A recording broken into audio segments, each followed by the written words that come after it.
Yeah, you're right. Niyyah can make practically anything which is halal ibadah. And so our lives, no matter how mundane it is, that becomes in itself an act of worship, which brings you closer to the idea of taqwa and God consciousness. And what is it to be God conscious? I guess it's to have an awareness of God in everything that you do in life, and let that affect you in every single facet, no matter how mundane it seems.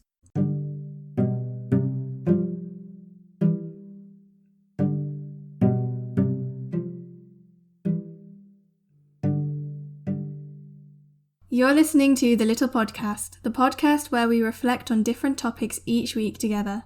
All episodes are aired on Unity FM 93.5 on Wednesdays at 1 p.m. Their website is linked below if you'd like to tune in and be the first to hear new episodes each week. But of course, they will all also be available on my blog, www.littlemisszenblog.wordpress.com, as well as on all major podcast platforms. In this episode, I am joined by the lovely Imaan Irfan, a good friend of mine. Together, we discuss Ramadan in COVID times, our Ramadan goals and how we are planning to achieve them, InshaAllah, and how we stay motivated throughout this holy month. InshaAllah, I hope you enjoy it. Here it is. Assalamu alaikum everyone, welcome back to the Little Podcast. Hope you're all well and having a good day. Today's episode, I'm very excited because I have another special lovely guest with me in the virtual studio today to join me. Her name is Imaan Irfan. She's a friend of mine that I met quite like a year ago or something, I'm not sure.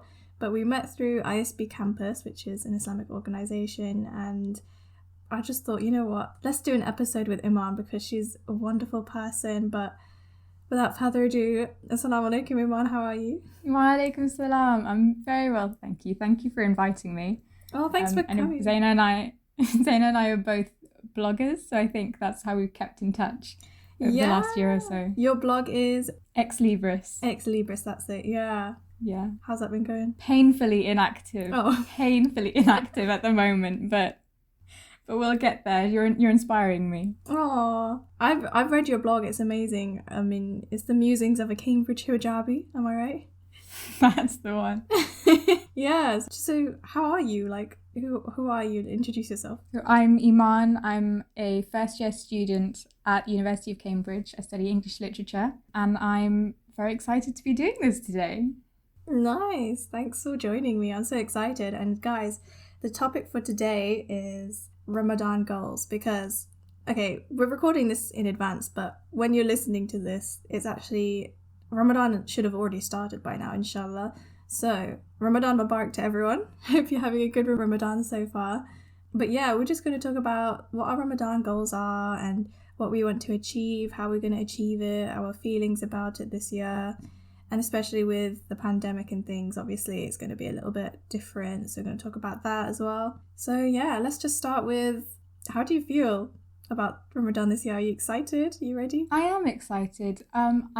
I didn't really expect it to be like a continuation of last year, but in some ways it's all right because you know what to expect. I'm excited. Hopefully, I'm thinking that as things ease up a little bit, there might be a little bit more leeway than there was last year for, in-person tarawih and that kind of thing at the mosque. But we'll see how it goes. Inshallah, yeah. For me, I don't know, for some reason I never feel ready for Ramadan. I'm always just like, oh my gosh. But at the same time, I'm like, yes, I need it because I need a spiritual cleanse. So yeah, I'm hoping that it's going to be different to last year, because last year, how was Ramadan for you last year? Because for me, it was actually like really nice. I mean, even though there was no Tawari and things like that, I think everything just got stripped back. Like there was no distractions. And last year, like I didn't have any exams or anything. I was in first year and the exams were like open book online quizzes. So there wasn't much to do for that.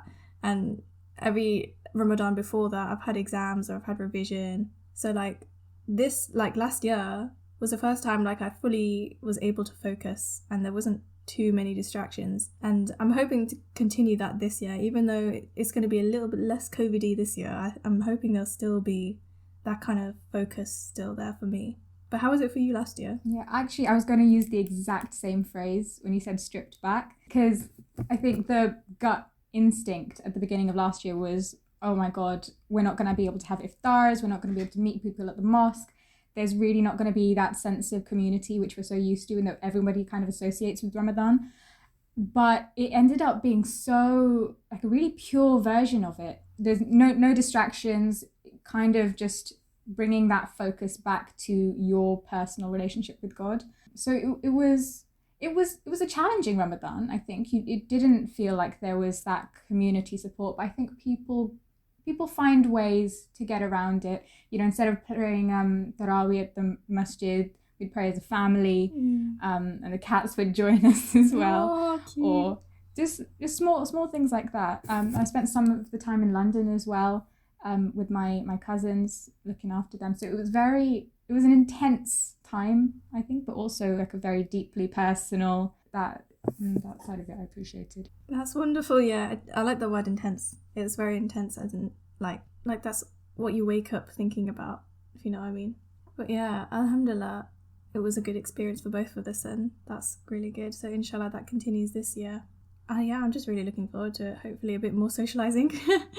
This is also like my first Ramadan in uni, because last year it was lockdown, so I just went home.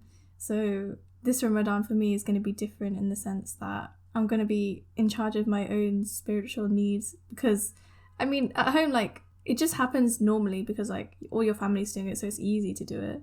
But now that I'm by myself, it's going to be like, I need to be the one to set my reminders. I need to be the one to make myself iftar and things like that. So it's going to be interesting. I'm going to be a bit more independent this year. Oh, making iftar yourself is definitely going to be a challenge. I'm hoping that somebody will take pity on me. Somebody cook for me, please. Oh. But I'm sure we're quite good in my college. We all cook for each other and give each other food. So that's so nice. Hoping it'll be a bit of quid pro quo with that one. Yeah. Oh, that's so nice. Oh, you can do like little cooking for each other's sessions. Oh, that's so nice. I hope so. I don't know how, but I ended up with 2 hijabis as flatmates. Oh. So it's just lit like all the time. There's like dabka in the kitchen. There's like nasheeds going on. So it's really nice to have even a small community, I think. So this is also my first Ramadan in uni. Last year I was on a gap year. So I was really excited for the community spirit and, you know, iftars with your uni friends. It's not going to be exactly the same. I don't think most of us were anticipating being in a very similar situation this year. But I think people adapt quite quickly. You know, we're gonna probably have like a virtual Ramadan, so I hope inshallah that'll work out. Yeah, inshallah. What are you gonna be cooking? Actually, my go-to lazy food is chole, and my mum makes that for iftar every year. So just chickpeas, boiled potatoes, tomatoes. Just mix it up with some tamarind sauce and chili and salt and pepper and that kind of thing. Oh my gosh, that sounds amazing. Really easy. Would recommend. I think for me, I'm probably gonna try and make some palau, and I'm gonna attempt to make my mom's chicken curry, but she, without any doubt, she's always gonna make it better than me, but I'm gonna try. But we'll see. I don't know what it is. There's always something that tastes different. You can't pin it down. Innit? Like they just know. But yeah, mashallah. So yeah, let's move on to what are your goals for this year? So I've got about 3 broad areas that I want to be looking at. The first one is just consolidating what I did last year, because we always set new goals for Ramadan, and I think in the moment you get very focused on it. But then as soon as Ramadan's over, it's like, yes, I've learned that, I'm putting it to the side, that's great. But we're constantly forgetting. The root of the word for mankind is forgetfulness, to forget. So it's not just about taking your focus away from Allah, it's also about remembering what you've learnt before. So my project last year was the 99 names. So I want to keep that going, make sure I haven't forgotten, because it's quite easy to say, oh, I've been there, done that, move on to the next thing. But I think consolidation should always be a part of goal setting as well. And then obviously the second thing is, you know, new goals as well. I've been thinking a lot about female reciters recently. I heard Medina Javed speak the other day, the Qari, and I know that Ustada Maryam Amir just did a For Mothers campaign about women reciting the Quran. And that's not something that I was really exposed to that much, in the sense of that the intersection between gender and recitation, but it got me thinking again about the importance of memorization. I think before we kind of take it for granted, you know, my mum would play surahs on the way to school and we'd learn it like that. But like you said, that once you're away from home, it kind of makes you reevaluate, what do I want to consciously be including in my life? And then the third thing, I guess, is ISOC and planning events and organizing that. That should be exciting, inshallah. But trying to have a good virtual Ramadan and keep up that community spirit. Yeah, I think even though everything's online now, I think we can still have that community spirit, even though it's going to be through screens. It's still going to be there, inshallah. We can still create that spirit. But yeah, I really like how you said about memorization and how you need to make that conscious decision of what you want to keep in your life, because it's all well and good, you know, growing up with it, but it's no use if you don't carry that forward. And one of the, I can't remember exactly, I'm going to paraphrase, but I think in a hadith, one was talking about how consistency is really important, even if the action is small, even if it's not, you know, something great. If it's consistent, then that's what Allah loves. So inshallah, I'm going to make dua that you can carry on your goals through this Ramadan, inshallah. And also I wanted to say, with Ramadan, Allah gives us an opportunity to not only better ourselves, but to give us that month to create new habits for ourselves and get rid of old ones. So, I mean, I think, I don't know, I could be wrong, but I think for a habit to form, it's at least 40 days, which is basically Ramadan. Yeah, I heard that, yeah. Yeah, so it's literally the golden opportunity to get rid of all of the horrible, you know, lazy or unproductive habits and replace it with good, productive, spiritual habits in your life. I mean, for me, one of my goals for this Ramadan is, I mean, I've already started it, but I want to carry it on in Ramadan, is to read 1 page of Quran a day. And I know that sounds quite small, but for me, it's a big step, because growing up, I mean, my family has been practicing, but specifically with reading the Quran, we didn't actually read it. We'd only recite and memorize the small surahs. In Arabic school, we'd learn about the Quran, but in terms of taking it to a personal level, I don't have a personal connection with the Quran. So one of my goals is to create that connection and keep it up. So I've decided I'm going to do 1 page a day, because the thing is, with people making Ramadan goals, sometimes you make a goal so big that it becomes impractical to implement. So that's another thing that I wanted to say. When you're making goals, it's important to make sure that the goals are achievable for you. And everyone's different. I mean, I'm sure some people would be able to do 5 pages a day easily.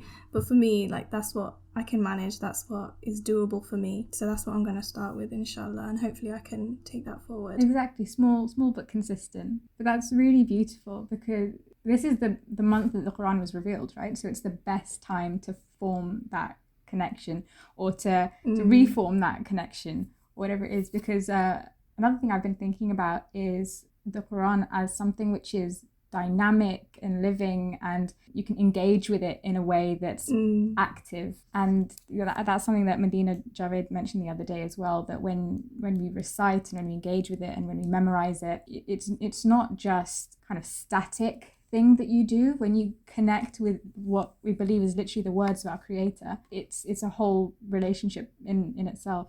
Yeah, it's really beautiful. MashaAllah, that's amazing. That's a good point. Yeah, I just wanted to ask, I mean, we've talked about our goals now and what we want to achieve, but practically speaking, how are you planning on staying motivated to keep it up? Because I know that's a whole separate issue for most people. That is a whole separate issue. Wow. I think it's about taking it a day at a time, to be honest. Like you said, you know, if you don't want to make goals completely unattainable, so just focus on it day by day, try and keep motivated on that level. It's very difficult to say how you're going to keep motivated the entirety of Ramadan, because I don't think everybody has the exact same level of commitment for a whole month. That's just not sustainable. So it's about small things. Your Iman will fluctuate. You're not going to remain in that consistent state the whole time. So just small, meaningful reminders, just every time you're struggling, just keep going. Or have someone hold you accountable as well. Because that's something that I was going to ask you about. how do you feel that it's useful sharing your goals with people? Because for me, it's a little bit of a mixed bag, because even though it's useful if you tell somebody or a group of people and you can help to keep each other in check and keep each other accountable, on the flip side of that, there's also, if you publicize something, don't you want to keep your deeds between you and Allah? Can your intentions change with that? So I was wondering what you thought about that. It's interesting you say that, because just before I was writing the notes for this episode, I was thinking, should I include the whole 1 page a day thing? Because what if that taints my intentions? What if people take that the wrong way? What if she's trying to show off? Or what if she's trying to be or what if it doesn't help people and it instead does the opposite of that? And you just gotta think, what, my intention for this is to inspire people and to help people. And even if that may or may not, happen, I think the important thing is to leave it all to Allah, because if your intention for it is pure, and that in itself is a process, you need to make sure, you need to check yourself. What am I really doing this for? And if it is pure, then inshallah, leave the rest to Allah and it'll be up to Him. Whatever happens, happens for a reason, even if it does, even if it doesn't happen the way you want it to happen, even if it doesn't have the effect that you want it to have. If your intention is there, you'll get the reward from Allah anyway. And if people listen to your goals and take it the wrong way, or maybe they don't find it beneficial, then, that's, it's up to them really. They can make of it what they will. It's not really in our control, kind of thing, that's how I see it, but I don't know.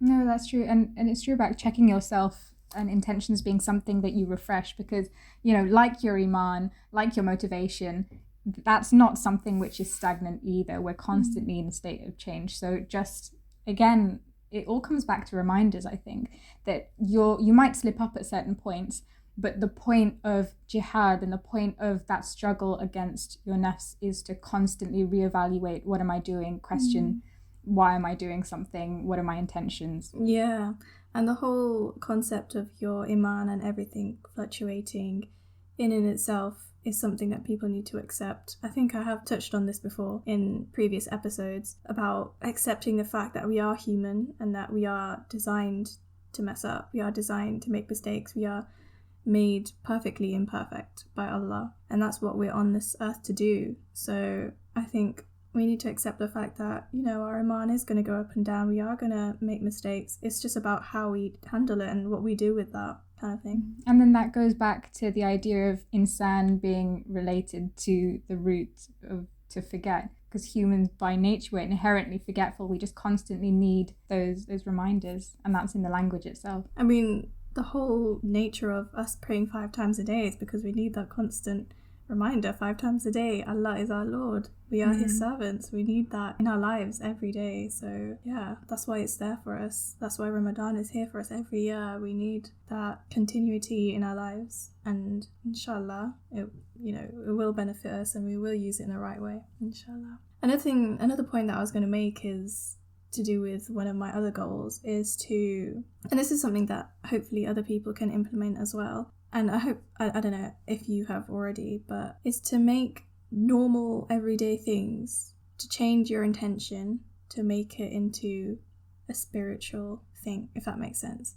So say, for example, me going to uni, instead of me saying, my intention is to go into this degree so I can get my, job, make a living and make some money. Or I can say, I'm going to go into this degree because I want to use my God-given, ability to learn and knowledge and put it to use. I'm doing it for Allah. If you make all of your everyday things like that and lead it all back to Allah, I'm doing this for Allah, I'm doing this for Allah, it makes it into a spiritual goal. It's all to do with your intention, really, is what I'm saying.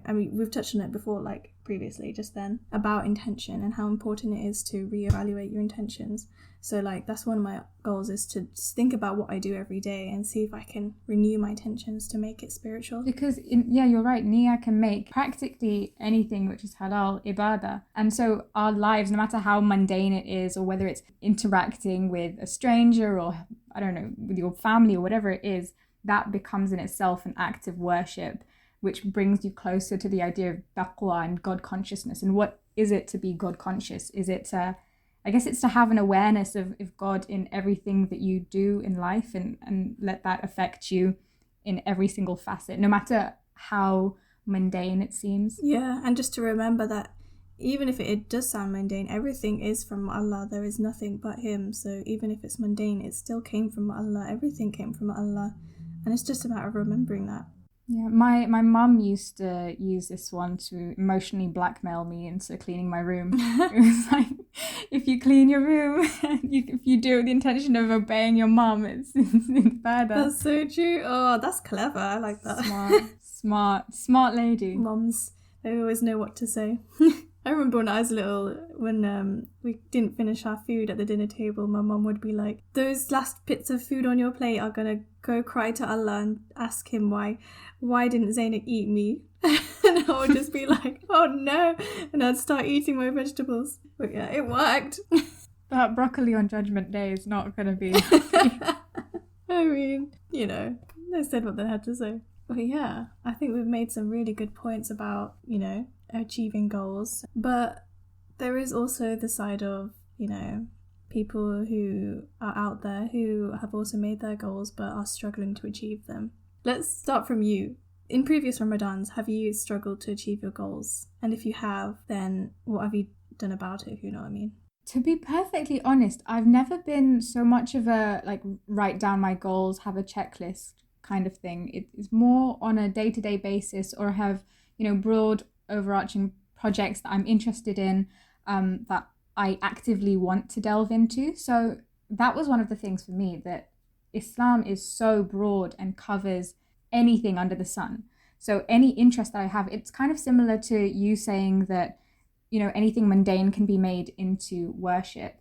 Any interest that you have, you can follow that within an Islamic framework. So that's why when I was interested in linguistics, the names of Allah and the root words was really interesting to me. And that's something that I actively wanted to do.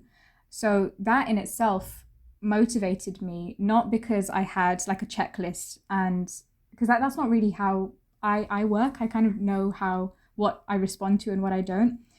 So if I had a checklist of saying, do half an hour of this a day, it wouldn't mean that much to me. Instead, I need, as long as I have an idea in my head of what appeals to me and how I can go about furthering that, that's sort of what I do. So I don't think I'm really qualified to give advice on how other people can achieve their goals, because it really does depend on the individual. Yeah, that's true. I think everyone's goals are going to be personal to them. It's going to be something that they want to achieve, specific to their abilities, what they want to do, what their interests are. So yeah, do you have any interesting Ramadan experiences that you want to share? Oh, I'm trying to think. I remember one Ramadan, this was pre-COVID days obviously, because we were all at the masjid. Yeah. So we have these big iftars at the masjid every year. And I just remember all of our family getting in the car afterwards and going, right, who wants KFC? we were still hungry, and we just went and got burgers or nuggets or whatever it is, just sitting in the car on that Ramadan night, just eating. That's so precious. I love memories like that. I remember when I was little, every Ramadan we always used to sit down together and watch. I don't know if you've heard of it. It's called Adam's World. No, I haven't. It's basically this really old program that used to be played, and it's about this puppet called Adam. And he's like this orange-haired puppet, and he goes on little adventures, and he talks about, the importance of prayer and things like that. And it was just so cute, and there was just so many memorable songs in it, and we always used to watch it every Ramadan.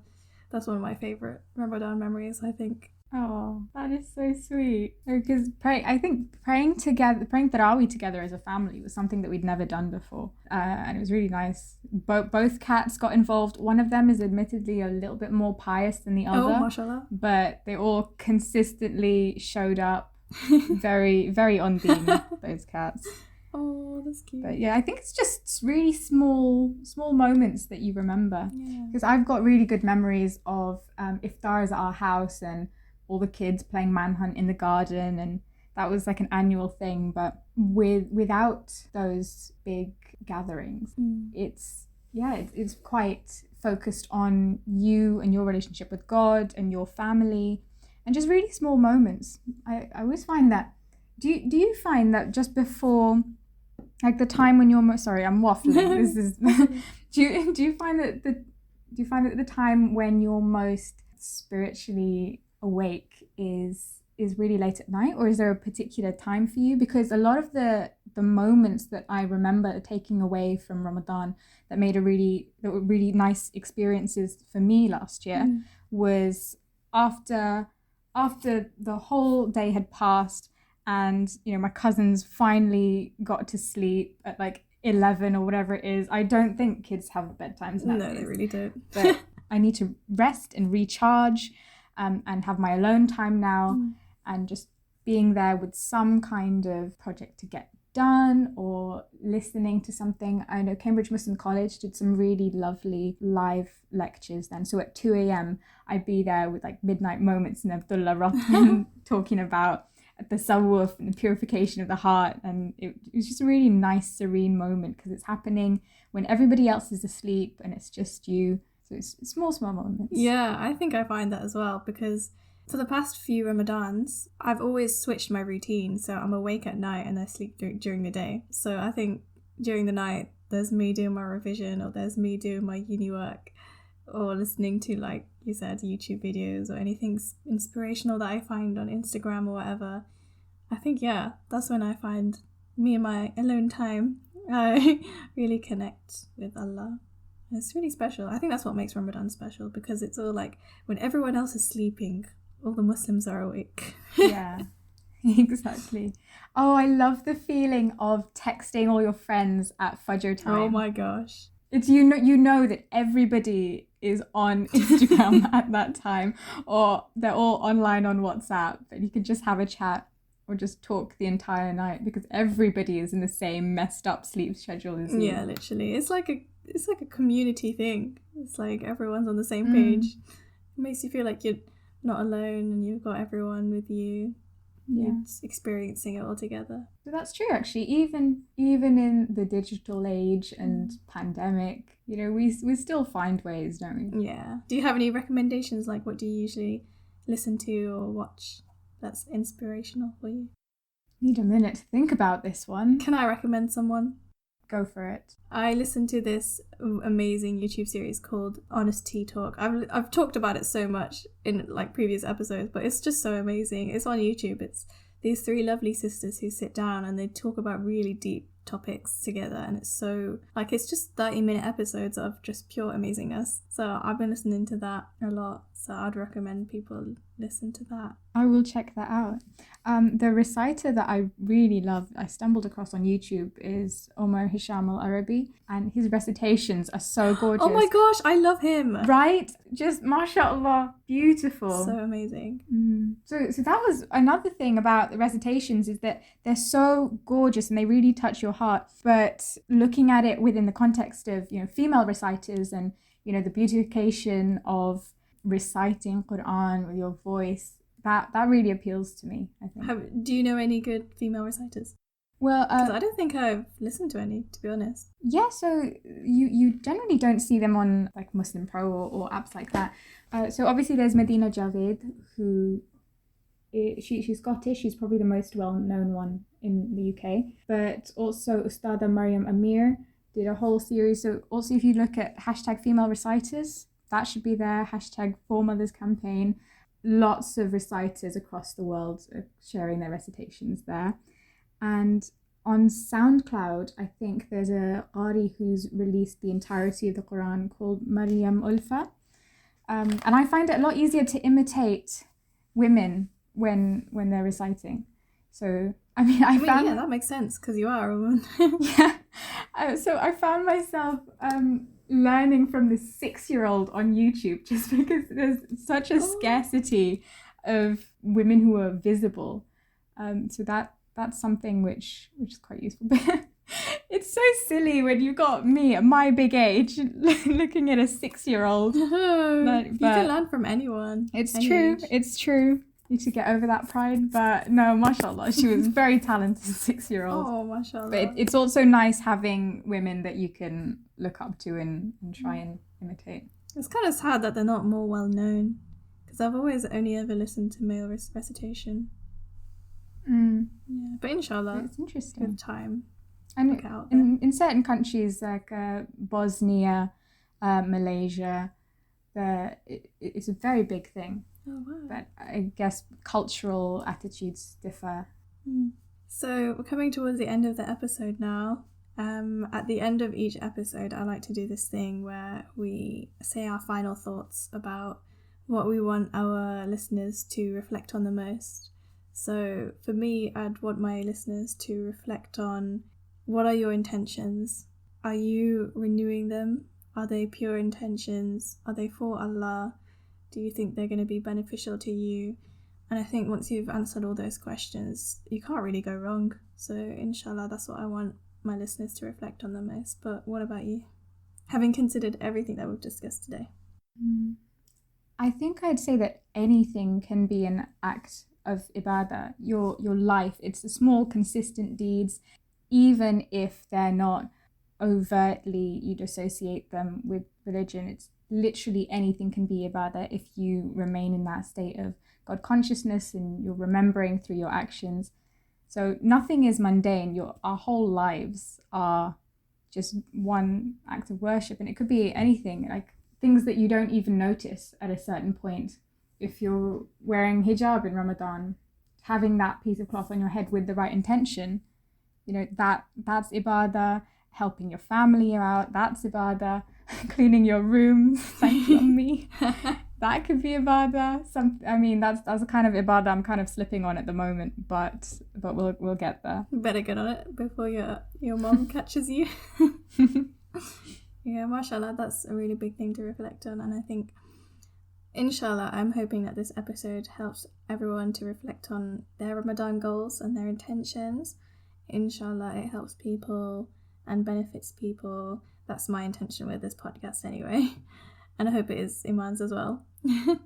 So, yeah. What's next for Imaan? What are you up to next? What am I up to? Good question.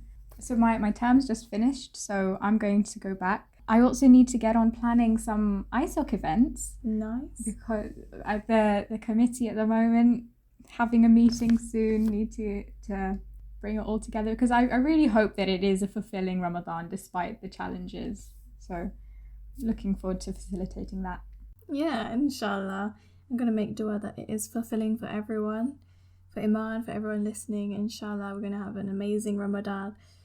Hopefully everyone gets the most out of it and stays motivated to achieve their goals, inshallah. I'd like to thank Imaan for joining me for this episode. This has been amazing.